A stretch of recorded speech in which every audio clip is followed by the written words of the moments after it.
it's Trish with Mom Jeans and Crime Scenes. I just wanted to first say I'm sorry it's been like 2 weeks since I have posted anything. Life has been like just absolutely crazy. I've been doing like a whole lot of extra work at work, and like every free weekend we've had extra kids. It's just been crazy. So I apologize. That's not usually my style. I'm going to be throwing a whole lot out at you guys. I've got some great videos coming up and I'm way excited.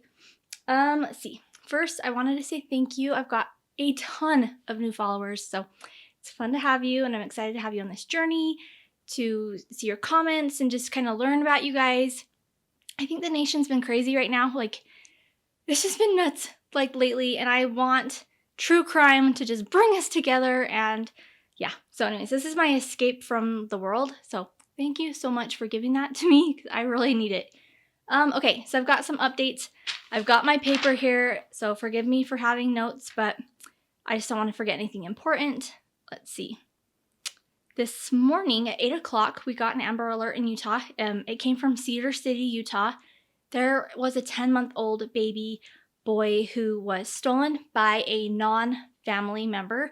Usually when we get Amber Alerts, they are usually like a non-custodial parent or some kind of a family member, but this one was not, which is kind of weird. It's the second one that we've had this week in Utah that was like an actual kidnapping. Let's see. So I was kind of digging around on it a little bit because I like to do that to see if I can get a little bit more information about the background. Mom's name is Emily.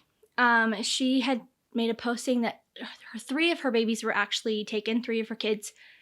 They recovered two of them, fine, safe, but the baby is still missing. So her baby's name is Peyton Everett Carabello-Winston, and he's 5 months old. He's blonde, blue-eyed, little cute baby. I'll post a picture of him. He was taken by a lady in a black 2016 Toyota Camry. The Utah license plate number is F299SF. So it was in Cedar City. I would say if you're in Utah or surrounding states, she could be anywhere by now. So I would definitely keep an eye out. It does not sound like the last I just heard. They have not found her. So keep an eye out for her. The lady that took him, she is either Asian or, what did they say? Islander. So she's, they don't have a picture or anything of her. I could not find one. So if I find a picture, I'll update with that. Let's see. So when we did have another Amber Alert this week was another baby, actually a 10-month-old baby girl, the cutest little thing ever. She was left in the car running in her car seat, and we're not going to judge because we don't know the situation of why she was in the car. Her mom could have put her in and walked around to the side of the car to get in, for all I know. But baby was taken. Luckily, the people who took the car realized there was a baby there, and she did the right thing. She left the baby on a porch, actually about 10 minutes away from where I live, which is crazy. And it's a happy ending, and they were able to apprehend the people who stole the car, and everything happened well. That is why Amber Alerts are so important. I cannot continue to say that enough. We need to pay attention to those Amber Alerts. Let's see, what else do I have? Oh, in Nevada, we have 4 people who died in a shooting. It's kind of crazy. There was a 12-year-old boy who was taken hostage, and he ended up getting shot. The guy, his name is Joseph Bourne. He's 38 years old. He was the perpetrator in all this. He was shot by police. But before that, he ended up shooting a lady named Diane Howatmeh. I don't know if I'm saying that right. I know I'm not saying that right. I apologize. But she was 38. Veronica Muniz, I'm gathering that the two of them are friends. I believe Veronica was 32. She was also shot and killed. And then a 16-year-old girl, could not find her name, probably because she's a minor. She was also shot, and she is still alive. Her condition I couldn't find. I've read stable. I've read that she's also in serious condition. So hopefully she pulls out and is okay. So I'll kind of keep you up to date on what's going on in Nevada with all of that. And let's see. Okay, this one's a big one. So in Dallas, Texas, a gentleman named James Allen White went missing. He's in his 50s. He went missing October 22nd, early in the morning. He was last seen leaving an LA Fitness. there's a video of him around 6 o'clock. He was pumping gas, and he gets back into his car, and he drives off. He turns in the direction to go home, vanishes, does not make it back home. They have no idea. On the 29th of October, they do find his borrowed car. He was borrowing a Porsche while his car was being fixed. They found the Porsche abandoned. No sign of him. They have no clue. He's just kind of vanished. So they have a $15,000 reward for any information that leads to finding him. He is 5'11". He weighs 160 pounds. And we're just hoping for a good outcome, but it is kind of just really strange. The family says they're really tight together. This is not like him to disappear. They're at a loss right now. So we're going to keep a close eye on that to see what's going on. If you are from Dallas, Texas, or from the area and you have more information that you want to share, please post below so I can continue to update, or so our followers can continue to kind of know what's going on. And yeah, I want to hear what your take is on that. Let's see. Oh, Leticia Stauch is back in the limelight again because she always has to be. I haven't done a story about Leticia yet, but it's coming. I'm just trying to figure out, because there's so much to the story and it's still kind of an ongoing thing. So I really want to do a really good job on this before I actually post a lot about her.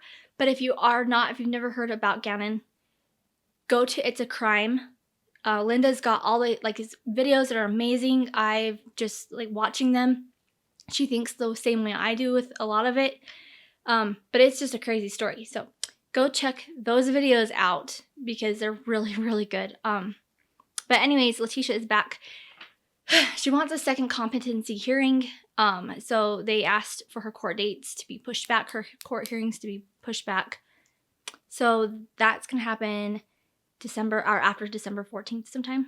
So yeah, anyways. So if you follow Leticia and hadn't heard that, that's what's going on. And like I said, go follow It's a Crime Linda. If you have not heard about Leticia and Gannon and the whole story, it will rip your heart out.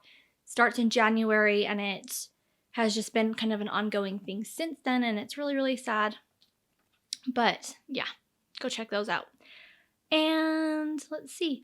Okay, I've got lots of cool things coming. I'm really got some good videos. I'm so excited. Lori hacking story is going to be coming in soon. I'm so excited to get that out to you guys. I worked really, really hard on her.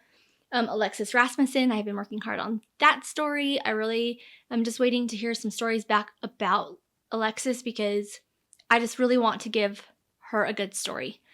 She kind of got her name dragged through the mud when she disappeared.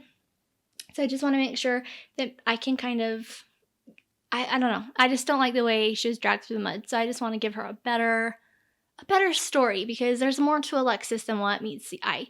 So that story is going to be coming in hot. Susan Powell is one I'm working on. That's going to be a long one. I'm so excited. Profiling Evil did a little cover on her with Dave Cawley last week, and it was so good. Well, this last week.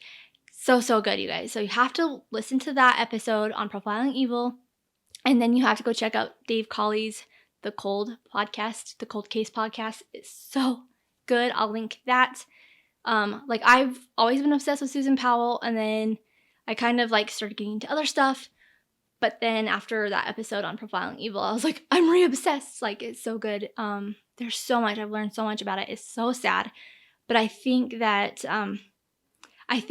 hearing these stories, sharing these stories will help other people like Susan recognize when they're in a bad situation and help them hopefully get out of it and be brave enough to get away from the situation. So, so it's really important to listen and share those stories because they will help people.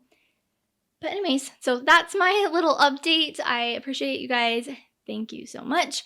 Please subscribe, ring your little bell so that you get my updates because I promise there's going to be a whole lot of stories and things like that.